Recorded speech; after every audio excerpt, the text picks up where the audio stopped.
इस वीडियो के अंदर हम लोग NIOS class 12 chemistry chapter number 22 coordination compounds को पढ़ने वाले हैं और ये कोऑर्डिनेशन कंपाउंड का लेक्चर नंबर 1 है। इस लेक्चर नंबर 1 के अंदर हम लोग बेटा इंट्रोडक्शन टू कोऑर्डिनेशन कंपाउंड और वर्नर कोऑर्डिनेशन थ्योरी पढ़ेंगे और जिस मेथड से पढ़ने वाले हैं, जैसे जो यहाँ आपको दिख रहा है ये सारी चीज़ें, ये NIOS की लाइन बाय लाइन है। ठीक है, चलिए। Introduction. We are all familiar about chlorophyll and haemoglobin. तो क्लोरोफिल के बारे में और हेमोग्लोबिन के बारे में सब जानते हैं। क्लोरोफिल प्लांट्स में, हेमोग्लोबिन हमारे ह्यूमन बॉडी में। So chlorophyll is vital for photosynthesis in plants, is a complex compound of magnesium. तो अब जो क्लोरोफिल है वो क्या है?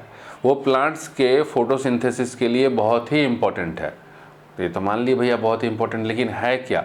तो क्लोरोफिल है बेटा कॉम्प्लेक्स कंपाउंड ऑफ मैग्नीशियम, मतलब एक ऐसा कंपाउंड जिसमें मैग्नीशियम भी है और बहुत सारा चीज़ मिला हुआ है। हेमोग्लोबिन क्या है? Haemoglobin which carries oxygen to animal cells is an iron complex. तो हेमोग्लोबिन क्या है? वो आयरन कॉम्प्लेक्स है जो एनिमल सेल्स में ऑक्सीजन को कैरी करने में काम आता है। What is complex compound? यहाँ भी देख रहे हो कॉम्प्लेक्स, यहाँ भी देख रहे हो कॉम्प्लेक्स। तो आखिर ये कॉम्प्लेक्स कंपाउंड है क्या? इन लेमन, अगर हम आम भाषा में बात करें, लेमन लैंग्वेज में बात करें, मान लीजिए कि भैया दो ठो समोसा वाला बात कर रहा है, यार कॉम्प्लेक्स है, चीज़ें बहुत कॉम्प्लेक्स होती जा रही हैं, तो उसकी भाषा में अगर हम समझें तो in layman language complex compound means whose structure is complex, whose formula is complex. जिसका स्ट्रक्चर बहुत ही कॉम्प्लेक्स है, जिसका फार्मूला बहुत ही कॉम्प्लेक्स है। अब एनी एग्जाम्पल विथ फार्मूला, तो भैया कुछ एग्जाम्पल दिखेगा तभी तो बता पाएंगे कि हाँ अभी तक जितना हम पढ़े हैं, जैसे H2O, H2SO4, ये सब हम लोग पढ़े हैं ना स्ट्रक्चर। ठीक है, तो ठीक है ठाक दिख रहा था, कॉम्प्लेक्स तो दिख नहीं रहा था। तो एग्जाम्पल देखिए, तो कंपाउंड्स लाइक Na, अब ये ब्रैकेट में है AgCN, ये भी CN ब्रैकेट में है 2, एंड Na2, फिर ब्रैकेट में देखोगे Zn, फिर ब्रैकेट के अंदर CN4 are referred to as coordination compounds और कॉम्प्लेक्स कंपाउंड। तो इस तरह के कंपाउंड्स को अब समझ में आया कि भैया कॉम्प्लेक्स है चीज़ें, तो इस तरह के कंपाउंड्स को हम लोग बोलते हैं कॉम्प्लेक्स कंपाउंड्स या coordination compounds. Coordination compounds play an important role in the chemical industry and in the life also. तो भाई इनका केमिकल इंडस्ट्री में और लाइफ में बहुत ही इंपॉर्टेंस है। लाइफ में तो देख ही लिए भैया, बिना इसके प्लांट का जीवन व्यर्थ है। क्लोरोफिल कर ही नहीं पाएगा, मर जाएगा, है ना। क्लोरोफिल नहीं करेगा, देखो क्लोरोफिल नहीं रहेगा तो फोटोसिंथेसिस नहीं कर पाएगा, तो गए पेड़ पौधा। और अगर और ह्यूमन बीइंग के अंदर देखोगे, एनिमल्स में देखोगे, अगर हेमोग्लोबिन नहीं रहेगा तो ऑक्सीजन ट्रांसपोर्ट कैसे होगा? और ऑक्सीजन ट्रांसपोर्ट नहीं होगा तो सांस लेंगे कैसे? गए। In life, chlorophyll and hemoglobin are best examples. In industry, Ziegler-Natta catalyst, which is used for polymerization of ethylene, is a complex containing the metals aluminum and titanium. अब देखो जो पॉलीथीन बैग जिसको हम लोग भर भर के सामान लेकर के आते हैं, ठीक है, जिससे कहते हैं कि भैया पॉल्यूशन हो रहा है, प्लास्टिक से पॉल्यूशन हो रहा है, मत यूज करो प्लास्टिक बैग, पॉलीथीन बैग मत यूज करो। वो पॉलीथीन बैग आखिर बना कैसे होता है? तो वो पॉलीथीन बैग होता है इथाइलिन के बहुत सारे मॉलिक्यूल्स को जोड़ जोड़ करके एक लंबा चेन बना लिया, पॉलीइथीन। ठीक है, पॉलीथीन। सो ये जो है पॉलीमराइजेशन ऑफ इथाइलिन, ये होता कैसे है? तो पॉलीमराइजेशन ऑफ इथाइलिन होता है बेटा जिगलर-नाटा कैटलिस्ट से। ठीक है, तो जिगलर-नाटा कैटलिस्ट जो है वो जिगलर-नाटा जो कंपाउंड कह लीजिए या ठीक है, कैटलिस्ट है तो भैया कुछ ना कुछ तो चीज़ होगा ना, तो कंपाउंड। तो Ziegler Natta is a complex compound of aluminium and titanium. Complex compounds are the compounds that contain a central atom or ion, usually a metal surrounded by a number of ions or molecules. तो complex compound क्या होता है कि ऐसे molecules होते हैं जिसके अंदर एक मेटल होता है, बीच में बैठा रहता है और चारों तरफ ऐसे हाथ फैला करके इधर इधर पकड़े हुए। देखिए ये बीच में, ठीक है, यहाँ देखो बीच में ये रहा मेटल, सोडियम भी मेटल है, बट यहाँ जो है central metal is Ag, silver, ये बीच में है। और इसके अगल बगल बेटा हाँ देख रहे हो, दो इधर CN ग्रुप और एक सोडियम। ठीक है, नंबर ऑफ एटम्स या मॉलिक्यूल से सराउंडेड है। तो ये जो है Ag जो है एक एटम से, एक सोडियम एटम से, और यहाँ पर देख रहे हो कि आयन से, CN- आयन से सराउंडेड है। The complex tend to retain their identity even in solution, although partial dissociation may occur. अब कॉम्प्लेक्स क्या होता है कि अपनी आइडेंटिटी जो है सॉल्यूशन में भी मेंटेन रखते हैं, ठीक है। जैसे पानी में डाल दिए, पानी में हम डाल देते हैं, जैसे मान लो NaCl को डाल देते हैं वाटर में, NaCl एक्वस कर दो तो ये होता है ना बेटा Na प्लस एक्वस और Cl माइनस एक्वस। तो उसी तरीके से कॉम्प्लेक्स कंपाउंड भी है। तो कॉम्प्लेक्स कंपाउंड अपने सॉल्यूशन में अपनी आइडेंटिटी मेंटेन रखते हैं, केवल आयंस के फॉर्म में ब्रेक हो जाएंगे। ऑल्दो पार्शियल डिसोसिएशन में ऑकर, मतलब पार्शियल डिसोसिएशन हो सकता है, जैसे आयंस के फॉर्म में टूट सकते हैं, means split into ions in solution. टूट भी सकता है, नहीं भी टूट सकता है। क्लियर है? अब एग्जांपल देखो, CuNH3 इसका होल 4 और फिर ब्रैकेट और उसके बाद SO4। अब इसको H2O पानी में डाला तो ये जो बेटा ये एक ये वाला जो है ब्रैकेट के अंदर ये अलग हो गया और SO4 2 माइनस ये अलग हो गया, ठीक है। तो इस पे आ गया 2 प्लस चार्ज, इस पे आ गया 2 माइनस चार्ज। डिटेल में हम लोग एक एक चीज़ को समझेंगे, अभी खाली बेसिक्स इंट्रोडक्शन है, अंदर जब चैप्टर में घुसेंगे तो हर चीज़ को समझेंगे। तो ये देखो, the CuNH3 whole 4 bracket 4 2 plus ion stays intact, Cu2 plus is still bonded to the 4NH3 molecule. तो ये इंटैक्ट है। और यहाँ पर जो देखोगे तो यहाँ पे क्या है कि Cu जो है वो NH3 के साथ अभी भी 4 NH3 के साथ बॉन्डेड है। Only the sulphate ion SO4 2 minus dissociates freely in the solution. Free में केवल सल्फेट आयन घूम रहा है और फिर जब मन करेगा इसके साथ अटैच होकर के फिर से ये बन जाएगा, ठीक है। कैसे? सोडियम फ्री में घूमता है, NaCl के अंदर सोडियम जो है आपका घूमता रहता है, Na प्लस Cl माइनस, ठीक है। और जब फिर उसके बाद अटैच होकर के NaCl बन जाता है। पानी निकाल दोगे तो कंबाइन होकर के NaCl बन जाएगा। सुखा दो धूप में तो पानी उड़ जाएगा और NaCl बचेगा। कॉम्प्लेक्स आयन में भी कैटायनिक, एनायनिक और नॉन एनायनिक, न्यूट्रल। तो कॉम्प्लेक्स आयन कैसा हो सकता है? कैटायन हो सकता है, एनायन हो सकता है या न्यूट्रल हो सकता है, depending on the sum of the charges of the central atom and the surrounding ions and molecule. और ये डिपेंड करता है sum of the charges of central atom, जो सेंट्रल मेटल एटम होता है वो, और बाकी के जो आयंस और मॉलिक्यूल्स जो उसको घेर के बैठे हैं। समझेंगे एक एक करके। चलिए आइए एग्जाम्पल देखिए। कॉम्प्लेक्स टाइप पहला है कैटायनिक, ठीक है। कैटायन मतलब जिस पे पॉजिटिव चार्ज होगा। पॉजिटिव कॉम्प्लेक्स आयन अभी हम लोग देखें ना, ये वाला पॉजिटिव कॉम्प्लेक्स आयन, ठीक है। एनायनिक निगेटिव कॉम्प्लेक्स आयन, तो FeCN6 CN ब्रैकेट के अंदर 6 होल 6 और 3 माइनस, ठीक है। ब्रैकेट 1 3 माइनस चार्ज, इस पूरे के ऊपर 3 माइनस चार्ज। फिर non anionic no overall charge, NiCO whole इसके ऊपर 4 CO4। क्लियर है? तो ये जो है हमारे पास इसके ऊपर कोई चार्ज नहीं है, इसके ऊपर निगेटिव चार्ज है एनायन, इसके ऊपर पॉजिटिव चार्ज है ये कैटायन। तो हमारा कॉम्प्लेक्स कंपाउंड तीनों हो सकता है, positive charge, negative charge, neutral, no charge. अब आता है बेटा हमारे पास Werner's coordination theory about coordination compound या कॉम्प्लेक्स कंपाउंड है। तो ये क्या थ्योरी है देखिए। Coordination compounds were known in 18th century. तो कोऑर्डिनेशन कंपाउंड को 18th सेंचुरी में जाना गया। Was everything known about these compounds during that time? तो क्या इसके बारे में 18th सेंचुरी में सब चीज़ पता चल गया? नहीं बेटा। It was a mystery for the chemist of those days to understand as to why a stable salt like COCl3 react with varying number of stable molecules or compounds such as ammonia, NH3 to give several new compounds like। अब chemist लोग जो था, जो research करते रहते हैं ऊपर, वो देखा क्या कि जब COCl3 को, ठीक है, COCl3 को रिएक्ट करा दिया अमोनिया के साथ तो अलग अलग टाइप से रिएक्ट कर जा रहा है। यार ये बन जा रहा है कभी COCl3.6NH3 के साथ रिएक्ट करके जुड़ जा रहा है, कभी 5NH3 के साथ जुड़ जा रहा है, कभी बेटा 4NH3 के साथ जुड़ जा रहा है। विचित्र स्थिति हो रही है, तो अलग अलग टाइप का बन जा रहा है, ठीक है। सो अब ये देखो बेटा कि ये जो कंपाउंड्स है ये अलग कैसे हैं, एक दूसरे से अलग कैसे हैं। These compounds differed from each other in their chloride ion reactivity, ठीक है। तो ये सारे के सारे कंपाउंड्स क्लोराइड आयन रिएक्टिविटी में डिफ़र करते हैं। अब इस क्लोराइड आयन रिएक्टिविटी को मेजर कैसे करेंगे? How this is measured? Conductivity measurement on solutions of these compounds showed that.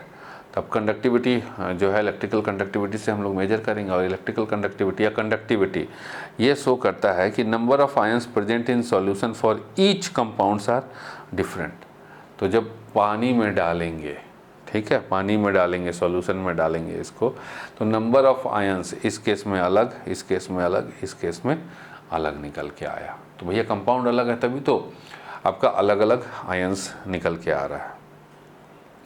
अब देखो बेटा H2SO4 इसको अगर पानी में डालोगे एक्वस, ठीक है, तो इसमें अलग निकल के आएगा, है ना। उसके बाद तुम्हारा जैसे, ठीक है, तो वो उसी तरीके से आपका इन सभी को डालोगे तो सॉल्यूशन में अलग अलग तरह के निकल के आएंगे। चलो हम लोग देखेंगे डिटेल में, अभी टेंशन लेने का ज़रूरत नहीं है। Any theory regarding this was propose, तो क्या इसके रिगार्डिंग कि भैया अलग अलग आयंस निकल के आएंगे, इसमें अलग आयन निकलेगा, इसमें अलग आयन निकलेगा, इसमें अलग आयन निकलेगा, तो क्या कोई थ्योरी है जो इसको प्रपोज करता है? अब ऐसे देख करके इसका तो ओवरऑल अगर हम मोटा मोटा देखें तो ऐसा प्रतीत हो रहा है कि बेटा इसमें COCl3 ऐसा कुछ होना चाहिए और प्लस 6NH3 होना चाहिए, इसमें COCl3 प्लस 5NH3 और इसमें COCl3 प्लस 4NH3 होना चाहिए। मतलब शुरू में देखेंगे तो ऐसा ही लगेगा, तो क्या यही है? चलिए आइए देखें। तो इसके रिगार्डिंग कुछ थ्योरीज दिए गए, तो yes, several theories were proposed but none could satisfactorily explain all the observable properties of these compounds and similar other series of compounds which have been prepared by them. तो भाई बहुत सारा theory आया, लेकिन कोई भी इनमें से कोई भी थ्योरी मतलब संतुष्ट नहीं कर पाया, सेटिस्फैक्टरली बता नहीं पाया कि ऐसा हो रहा है तो क्यों हो रहा है, ठीक है। और इस तरह का जो सीरीज ऑफ कंपाउंड्स बन रहा है तो उसके बारे में डिटेल कोई बता नहीं पाया। तो भाई जब कोई बता ही नहीं पाया तो हम पढ़ क्या रहे हैं? Then was there any successful theory propose, तो क्या कोई ऐसा थ्योरी आया जो सही तरीके से एक्सप्लेन करा? तो yes, it was in 1893 that Werner put forward a set of ideas known as Werner's coordination theory to explain the nature of bonding in complexes. Yes, तो वर्नर साइंटिस्ट आए, वर्नर केमिस्ट कहिए, क्योंकि chemistry की theory है तो chemist आए और 1893 में उन्होंने बताया कि भैया कोऑर्डिनेशन कंपाउंड जो है ये ऐसा बिहेव करते हैं, इसके पीछे थ्योरी क्या है। चलिए, Werner's theory has been a guiding principle in inorganic chemistry and in the concept of valency। तो ये इनऑर्गेनिक केमिस्ट्री में एक मतलब कहिए कि भैया उसका क्या कहें, मतलब रूल है, सेट ऑफ रूल्स है जो इनऑर्गेनिक केमिस्ट्री के प्रिंसिपल्स को गाइड करता है और कंसेप्ट ऑफ वैलेंसी को गाइड करता है। The important postulates of Werner's theory are, अब वर्नर्स थ्योरी के इंपॉर्टेंट पोस्टुलेट्स देखिए क्या है बेटा। पहला है postulate number 1, metal exhibit 2 type of valency. अभी तक तो हम वैलेंसी जानते थे कि एक ही टाइप का होता है, अभी यहाँ कह रहा है कि नहीं भैया, मेटल जो है 2 टाइप की वैलेंसी एग्जिबिट करते हैं। पहला है प्राइमरी वैलेंसी जो आयोनाइजेबल है, ठीक है, जो आयोनाइजेबल है, और दूसरी है सेकेंडरी वैलेंसी जो नॉन आयोनाइजेबल है। अब क्या होता है इसको समझते हैं। Let us understand primary and secondary valency taking an example. तो एक एग्जाम्पल लेकर के समझते हैं बेटा। तो यहाँ पर देखो CONH3 6Cl3, इस कंपाउंड के हेल्प से समझते हैं। इसको बोलते हैं हेक्साअमीन कोबाल्ट 3 क्लोराइड, ठीक है, इसका नाम हो गया 6 है ना, 6 अमोनिया, तो हेक्साअमीन कोबाल्ट और ये देखो 3 कोबाल्ट 3 क्लोराइड, ठीक है। 3 जो है यहाँ पर लिखा हुआ है, this is not for this 3 है बेटा कोबाल्ट का ये ऑक्सीडेशन स्टेट, ठीक है, किस ऑक्सीडेशन स्टेट में है ये कोबाल्ट, तो 3 ऑक्सीडेशन स्टेट प्लस 3 का ऑक्सीडेशन स्टेट शो कर रहा है। हम जानते हैं कि कोबाल्ट जो है हमारा ट्रांजिशन एलिमेंट है और transition element negative oxidation state show ही नहीं करता है, तो जो यहाँ पर लिखा हुआ है तो that is positive +3। When dissolved in water it gives ions as below। जब इसको पानी में डालोगे तो ये आयंस देगा, और कैसे आयंस देगा तो देखिए, जब हमने इसको उठा करके पानी में डाल दिया तो ये जो है इसके ऊपर 3+ और 3Cl-, ठीक है। सो ये जो है हमारे पास अंदर में देखो कोबाल्ट जो है अब 6 अमोनिया के साथ अंदर में जो कॉम्बाइन है इसको बोलेंगे सेकेंडरी वैलेंसी, ये जो अंदर में ब्रैकेट के अंदर में है, ठीक है, दिस इज सेकेंडरी वैलेंसी। और ये जो बाहर में है 3+, ये जो चार्ज है दिस इज प्राइमरी वैलेंसी, है ना, ये आयोनाइजेबल है, ये नॉन आयोनाइजेबल है, दिख ही रहा है। So primary valency is non ionisable, primary valency is ionisable, secondary valency is non ionisable, समझ गए। तो इस ब्रैकेट के अंदर जो रहेगा this is secondary valency, primary जो है देख ही लिए ये वाला है। लेट अस नाउ इवेलुएट, अब समझते हैं चीज़ों को। प्राइमरी वैलेंसी जो आयोनाइजेबल होता है। CO3 plus has a +3 oxidation state. तो कोबाल्ट का जो है CO3 प्लस में +3 ऑक्सीडेशन स्टेट है। दिस इज प्राइमरी वैलेंसी, ये हो गया हमारा primary valency. To balance this 3 Cl minus ions are needed. तो इसको बैलेंस करने के लिए, ठीक है, +3 को बैलेंस करने के लिए 3 क्लोरीन Cl माइनस आयंस हो गए, ठीक। These 3 Cl minus ions are outside the coordination sphere and ionisable. अब ये जो 3 Cl माइनस आयंस हैं ये कोऑर्डिनेशन स्फीयर, ठीक है, इसको जो है इसके बाहर की चीज़ों को इसको बोलते हैं कोऑर्डिनेशन स्फीयर, ठीक है। घेरे में रहिए, अपने बाउंड्री में रहिए, तो कोऑर्डिनेशन स्फीयर इस स्फीयर के अंदर है। तो इसके बाहर है ये हमारा Cl3, ठीक है। तो ये जो 3 Cl3 माइनस आयंस जो हैं वो कोऑर्डिनेशन स्फीयर के बाहर है। This 3 Cl3 minus ions are outside the coordination sphere and ionisable, और ये आयोनाइजेबल है, ठीक है। तो ये देखो, ये हो गया हमारा coordination sphere, this is coordination sphere. ये चीज़ें हो गई इनसाइड द कोऑर्डिनेशन स्फीयर, और ये Cl3 minus outside the coordination sphere, ठीक। कोऑर्डिनेशन स्फीयर मतलब हो गया जो चीज़ें ब्रैकेट के अंदर है। क्लियर। सेकेंडरी वैलेंसी जो नॉन आयोनाइजेबल है वो क्या है? Secondary valency is coordination number, ये होता है बेटा coordination number. Cobalt 3 plus can form 6 coordinate bonds. अब जो कोबाल्ट 3 प्लस है ये 6 कोऑर्डिनेट बॉन्ड्स बना सकता है, तभी तो यार 6 अमोनिया के साथ अटैच है बच्चे। तो coordination number is equal to 6। तो इसका जो कोऑर्डिनेशन नंबर हुआ, ठीक है, कोऑर्डिनेट बॉन्ड बनाएगा तो कोऑर्डिनेशन नंबर हो गया इसका 6। These are satisfied by 6 NH3 molecules। और ये जो 6 कोऑर्डिनेशन नंबर है ये सेटिस्फाई कौन कर रहा है? तो 6 NH3 मॉलिक्यूल्स इसको सेटिस्फाई कर रहे हैं, उससे लगा हुआ अटैचमेंट है, ठीक है। तो कोबाल्ट है, कोबाल्ट के पास 6 बेटा NH3 है, NH3 6 ऐसे बना देते हैं हम, 6 समझो इसको, है ना। और 3 Cl माइनस, तो ये जो Cl माइनस है ये बाहर है, ये इसके प्राइमरी वैलेंसी को सेटिस्फाई कर रहा है, और ये NH3 इसके कोऑर्डिनेशन नंबर को के साथ अटैच होकर के, ठीक है, इसके सेकेंडरी वैलेंसी को रिप्रेजेंट कर रहा है। 6 secondary valency is 6। These are satisfied by 6 NH3 molecules neutral ligands, इसको बोलेंगे न्यूट्रल लिगेंड्स, ठीक है। क्यों न्यूट्रल? क्योंकि NH3 के ऊपर अभी कोई चार्ज नहीं है इनसाइड द कोऑर्डिनेशन स्फीयर, और ये कोऑर्डिनेशन स्फीयर के अंदर है। फर्दर ऑन फर्स्ट पोस्टुलेट, अब फर्स्ट पोस्टुलेट में थोड़ा सा और डिटेल में घुस जाते हैं हम लोग। तो क्या जानते हैं कि प्राइमरी और ionisable valency is satisfied by negative ions. तो जो प्राइमरी और आयोनाइजेबल वैलेंसी होगा वो नेगेटिव आयंस, क्योंकि जो हमारा मेटल है वो हमेशा पॉजिटिव वैलेंसी शो करेगा, तो उसको सेटिस्फाई करने के लिए नेगेटिव चाहिए ना। तो प्राइमरी और ionisable valency is satisfied by negative ions करेंगे, and correspond to oxidation state of the metal, और उसके ऑक्सीडेशन स्टेट को रिप्रेजेंट करता है, जैसे कोबाल्ट का +3, है ना।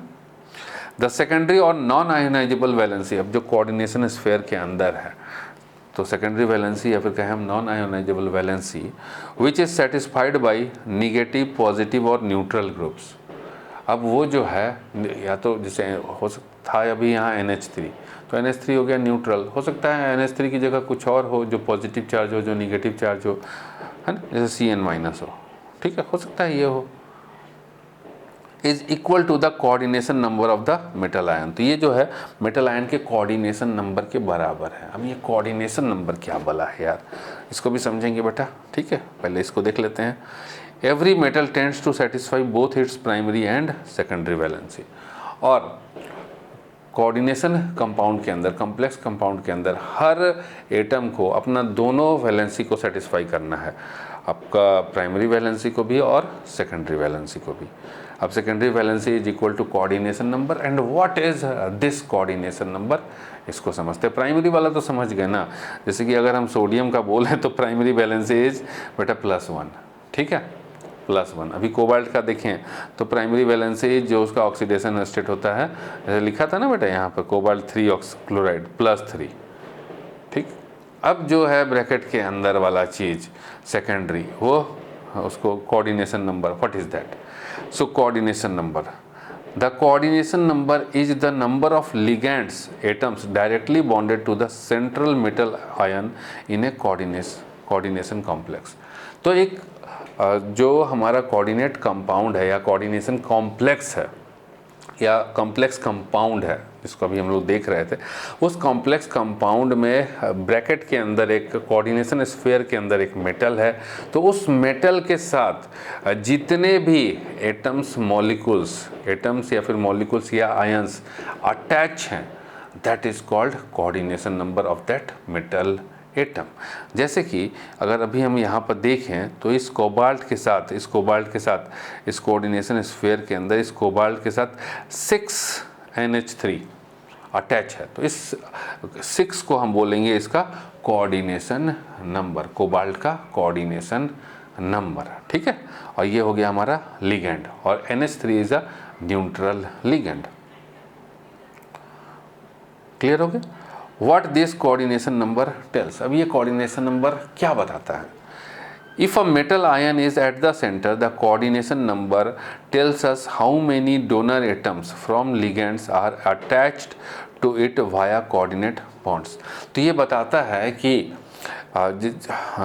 मेटल आइटम जो है वो सेंटर में है, ठीक है। तो जो हमारा लिगेंड है उसमें से कितना डोनर एटम उसके साथ अटैच है, तो उसमें 6 था ना, 6 था NH3 में, तो 6 जो है वो अटैच है। चलिए इसको भी हम लोग समझेंगे, आगे बढ़ेगा तो हम लोग समझेंगे, ठीक है। एक बार फिर से इसको देखिए।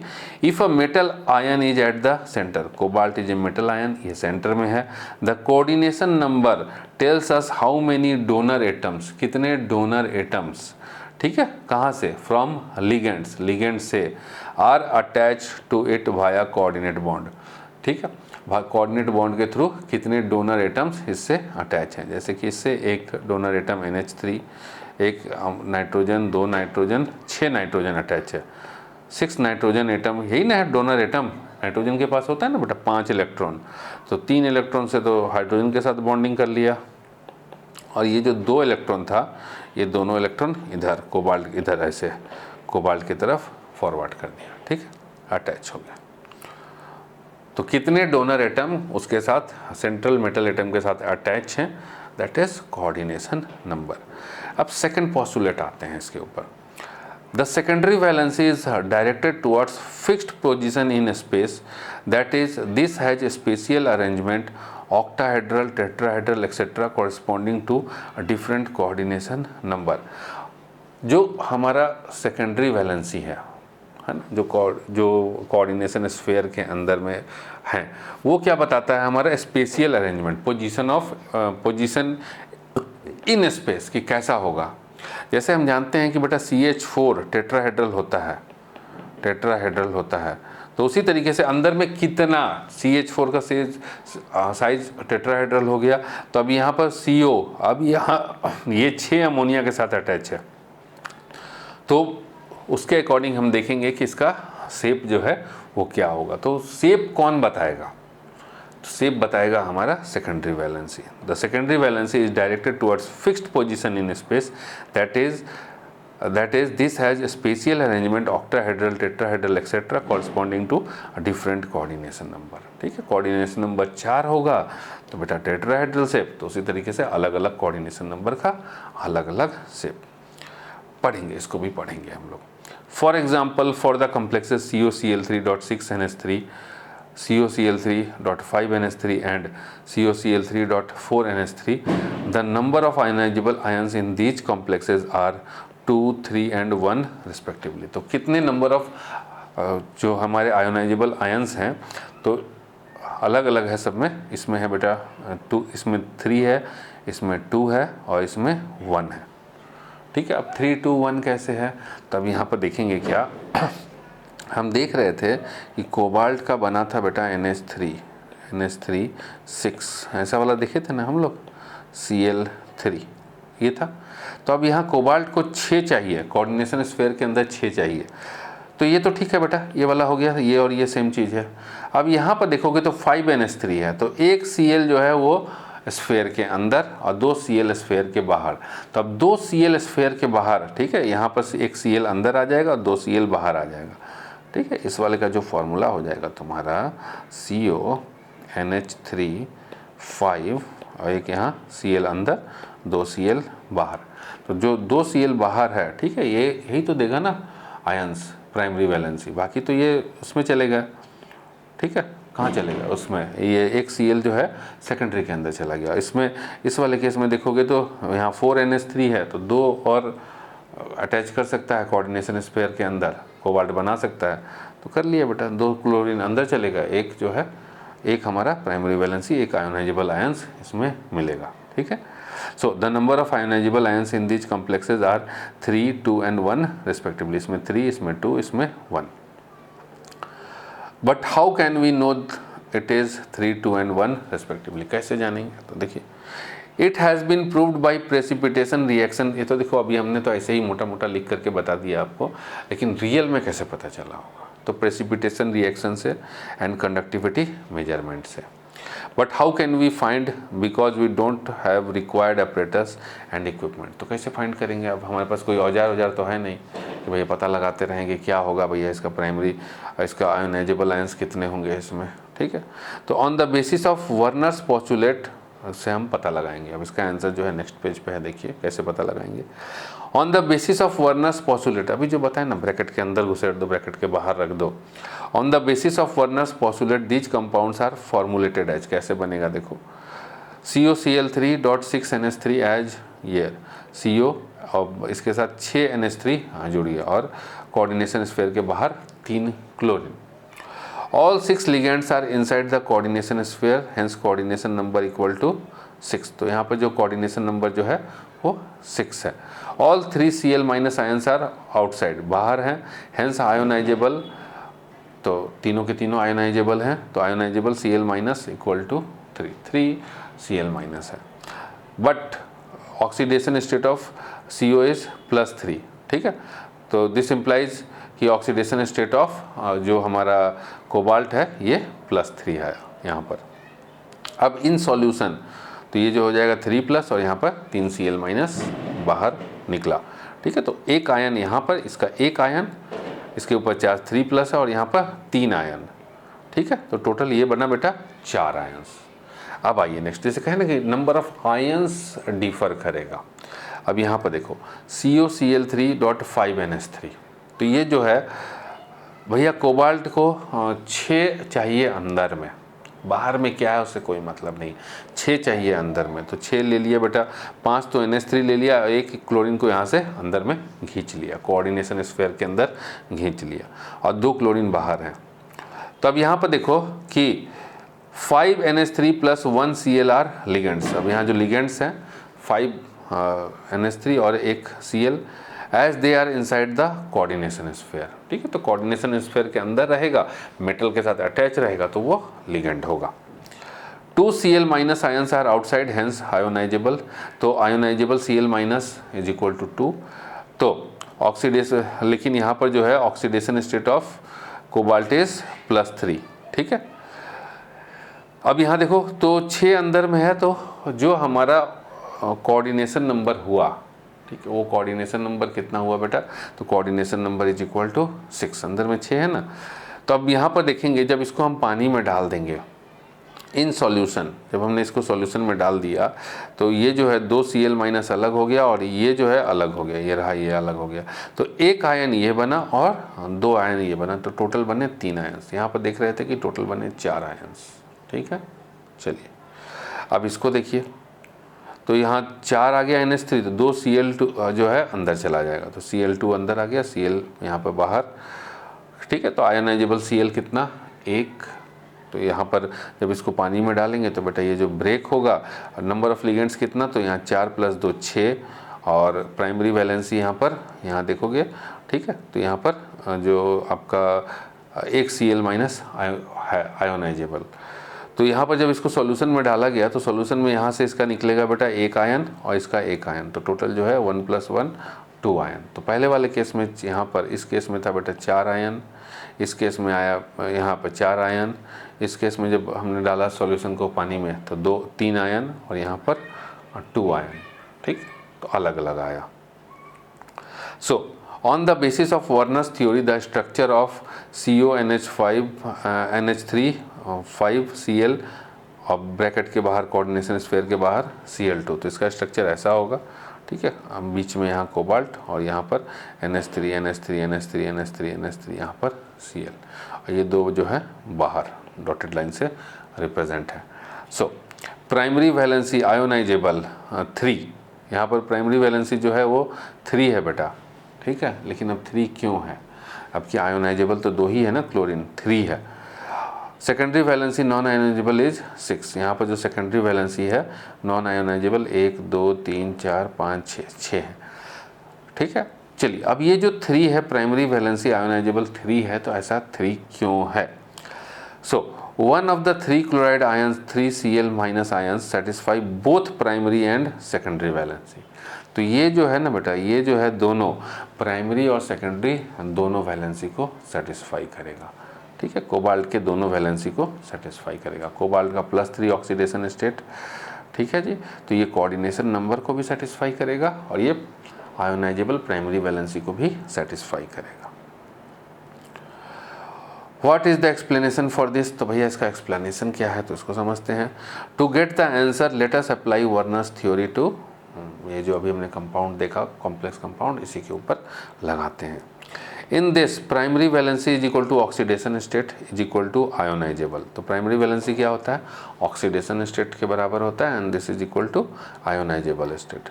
तो इस कंपाउंड के अंदर, इस कॉम्प्लेक्स के अंदर जो हमारा कोबाल्ट है, in this complex cobalt is in the +3 oxidation state. तो +3 ऑक्सीडेशन स्टेट पे है, CO3+। It is balanced by 3Cl- ions, और ये जो +3 पे है तो 3Cl मतलब कुछ तो 3 नेगेटिव चाहिए ना, तो 3 नेगेटिव कौन से आए? तो 2 यहाँ 1 यहाँ, 3Cl- ions. This is the primary valency, ये हमारा प्राइमरी वैलेंसी है। Out of this 2Cl- ions are outside the coordination sphere and are ionisable. अब ये जो है आउटसाइड द कोऑर्डिनेशन स्फीयर है और ये आयोनाइजेबल है, ठीक है, आयोनाइजेबल है, तो फ्री इन सॉल्यूशन। क्लियर हो गया? सो सेकेंडरी वैलेंसी क्या है बेटा? This is equal to coordination number, तो ये नॉन आयोनाइजेबल। क्लियर है?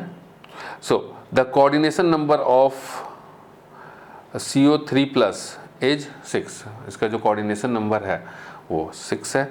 It is satisfied by 5 NH3 molecules 1 Cl- ligand inside the bracket, और 1 जो Cl- लिगेंड है जो ब्रैकेट में उससे सेटिस्फाई होता है।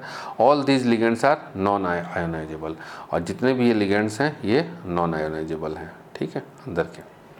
तो क्लियर हो गया? Primary valency is equal to हमारा ऑक्सीडेशन स्टेट, ठीक है। अब यहाँ पर तो दिख रहा है कि आयोनाइजेबल 2 ही है, बट ऑक्सीडेशन स्टेट को हम कंसीडर करेंगे, ये चीज़ ध्यान में रखिएगा, है ना। आयोनाइजेबल जो है आपका 2 बाहर में है, 1 अंदर में है, हाँ ठीक है भैया, अंदर वाला दोनों सेटिस्फाई कर रहा है, नहीं निकलेगा बाहर, बट दोनों को सेटिस्फाई कर रहा है।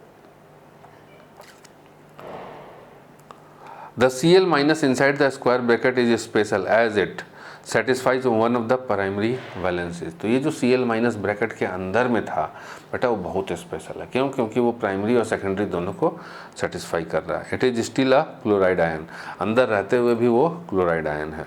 Also satisfies a secondary valency, it is directly bonded to the metal, और चूंकि मेटल के साथ डायरेक्टली बॉन्डेड है तो वो सेकेंडरी वैलेंसी भी सेटिस्फाई कर रहा है। This Cl- satisfies both primary and secondary valency, ठीक है। तो इसका जो प्राइमरी वैलेंसी होगा 3, ठीक है, प्राइमरी वैलेंसी होगा 3, सेकेंडरी वैलेंसी होगा बेटा 6, ये 5 + 1 6। नेक्स्ट है बेटा हमारा prediction of shape of coordination compounds by Werner. तो वर्नर ने क्या प्रेडिक्ट किया था?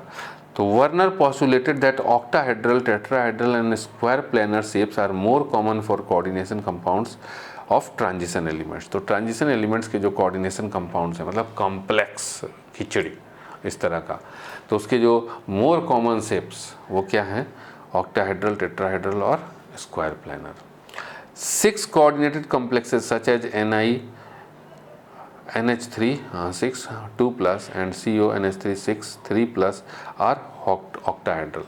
तो जो 6 कोऑर्डिनेटेड कॉम्प्लेक्स है जिसका कोऑर्डिनेशन नंबर 6 है, तो उसका जो शेप होगा वो बेटा होगा ऑक्टाहेड्रल, ये रहा। 1 2 3 4 5 6, ठीक है। तो एक यहाँ से ऐसे ऐसे ऐसे ऐसे ऐसे, इधर 4 इधर बना, 4 इधर, तो 8 octahedral. 4 coordinate complexes such as NiCl4 2- and NiCN4 2- are tetrahedral and square planar respectively. और जो 4 कोऑर्डिनेट कम्प्लेक्स है जिसका कोऑर्डिनेशन नंबर 4 है, अंदर में 4 है, ठीक है, 4 लिगेंड है, उसका जो होगा आपका शेप कैसा होगा, टेट्राहेड्रल। CH4 वाला याद रखो ना बेटा, टेट्राहेड्रल। क्लियर है। और डिफिनेशन ऑफ सब इम्पॉर्टेंट टर्म्स, इसको हम लोग नेक्स्ट क्लास में देखेंगे। तो उम्मीद करते हैं बच्चे लोग कि आपको जितना भी पढ़ाया गया है ये क्लियर हो गया है, ठीक है।